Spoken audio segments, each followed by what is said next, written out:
பொங்கல் அதுவுமா நெய் போலியில் பால் பாயசத்தை விட்டு நான் மட்டும் இல்லாமல் என்னோட மொத்த ஃபேமிலியும் சேர்ந்து சாப்பிட்டு என்ஜாய் பண்ண இடம் எங்கே அப்படிங்கிறத நான் இங்கே சொல்ல போகிறேன்.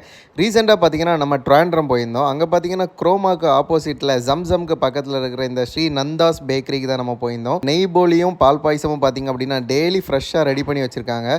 ஸோ இதோட காஸ்ட் பார்த்திங்க அப்படின்னா அரௌண்ட் 300 வந்துச்சு. அதை நெய் போலியில் அந்த பால் பாயசத்தை ஊற்றி சாப்பிட்றப்போ ஐயோ டேஸ்ட் அவ்வளோ நல்லா இருந்துச்சு. அது மட்டும் இல்லாமல் இங்கே பார்த்தீங்கன்னா ஸ்வீட்ஸ், காரம், நட்ஸ், டேட்ஸ்ன்னு சொல்லிட்டு எல்லாமே ரொம்ப நீட்டாக ஹைஜீனிக்காக பக்காவாக பேக் பண்ணி வச்சுருக்காங்க. ப்ரைஸ் வைஸில் கொஞ்சம் காஸ்ட்லியாக இருந்தாலும் அவங்க கொடுக்குற குவாலிட்டிக்கு அது ஓகே அப்படிங்கிற மாதிரி தான் எனக்கு தோணுச்சு. நட்ஸ், டேட்ஸ், காரம் மட்டும் இல்லாமல் கேக், ப்ரௌனிஸ் அப்படிங்கிறதுலையும் வேறு வெரைட்டிஸில் நிறைய வச்சுருக்காங்க. ஸ்வீட்ஸ் எல்லாம் பார்த்தீங்க அப்படின்னா உங்களுக்கு 1/4 கிலோ 157லேருந்தே ஸ்டார்ட் ஆகுது. அது மட்டும் இல்லாமல் அவங்களோட ஃபேவரேட் அப்படின்னு சொல்லிட்டு ஒரு மைசூர் பாக்கு வச்சுருந்தாங்க. ஸோ அதை எடுத்து நம்ம வாயில் வைக்கிறப்ப அப்படியே முட்டாய் கரைஞ்சி போகிறப்ப போச்சு. இப்போ நீங்களும் திருவனந்தபுரம் எப்போவாச்சும் போனீங்க அப்படின்னா இந்த பேக்கரி போய் ஒன்ஸ் விசிட் பண்ணி பாருங்கள். இது கம்ப்ளீட்டாக ப்ரொமோஷன் கிடையாது. நான் போய் எனக்கு வாங்கி ரொம்ப பிடிச்சிருந்தனால மட்டும்தான் நான் இந்த வீடியோ போடுறேன். இந்த மாதிரி வீடியோஸ் பார்க்கணும் அப்படின்னா மறக்காம நம்ம இன்ஸ்டாகிராமை ஃபாலோ பண்ணிக்கோங்க.